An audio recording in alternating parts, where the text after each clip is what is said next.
할렐루야. 사랑하는 꿈의 가족 여러분, 오늘도 말씀과 기도로 주님과 동행하는 복된 날 되기 바랍니다. 기도의 삶 시즌2 기도해야 산다.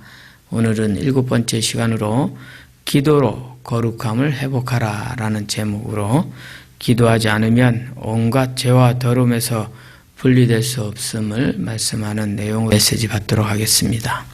오늘 우리에게 주시는 하나님 말씀은 베드로전서 1장 15절과 16절 말씀입니다.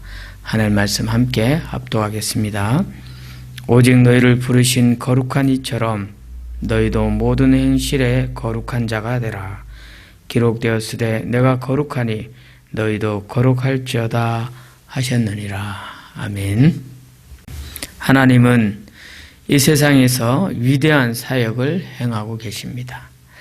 이 사역은 바로 구속하심과 구원의 섭리 모두를 포괄하는 사역입니다. 자, 그렇다면 하나님이 이런 위대한 사역을 통해서 이루시려는 목적은 과연 무엇일까 하는 것입니다.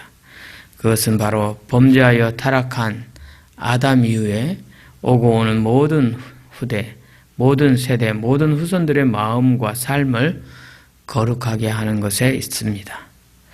인간은 본디 타락한 피조물이기 때문에 악한 본성, 곧 악한 성향과 거룩하지 못한 습성과 부패한 욕망과 사악한 성정을 지니고 태어난다는 사실입니다.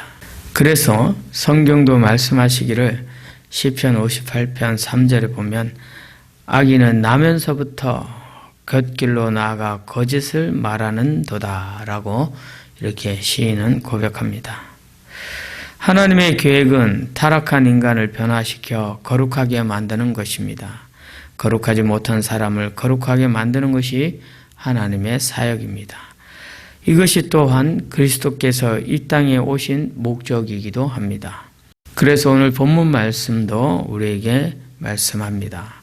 오직 너희를 부르신 거룩한 이처럼 너희도 모든 행실에 거룩한 자가 되라. 기록되었으되 내가 거룩하니 너희도 거룩하라. 우리는 그리스도의 거룩한 속죄의 보혈을 통해 모든 죄를 깨끗이 용서받고 성령님의 역사를 통해 거룩함을 회복하게 됩니다. 그래서 기도는 바로 이런 성령의 도움을 구하는 자리인 것입니다. 거룩함은 그리스도처럼 되는 것이요 주님을 따르는 것입니다. 거룩함은 신앙생활의 목적이기도 합니다. 그렇기에 진정으로 거듭난 영혼은 성령의 도움으로 거룩한 삶의 자리로 돌아가기를 힘쓰는 겁니다. 이것은 우리가 스스로 거룩해질 수 있다라는 그런 말은 아닙니다. 우리는 그리스도의 거룩한 속죄의 보혈을 통해 모든 죄를 깨끗이 용서받고 성령의 역사를 통해서 거룩해지는 것입니다. 우리의 거룩함은 거룩한 행동을 하는 것이 아니라 거룩한 상태로 바뀌는 데서 시작됩니다. 즉, 존재가 행위보다 앞서야 한다는 말입니다. 먼저 거룩한 마음을 얻고 나서 거룩한 삶을 살아가는 것이 순서입니다. 여기서 우리는 한 가지 질문을 해봐야 합니다.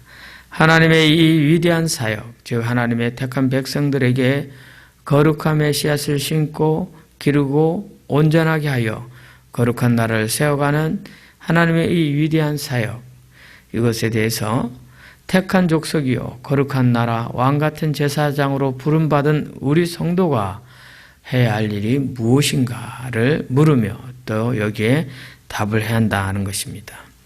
그것이 바로 기도의 자리를 회복하는 것입니다.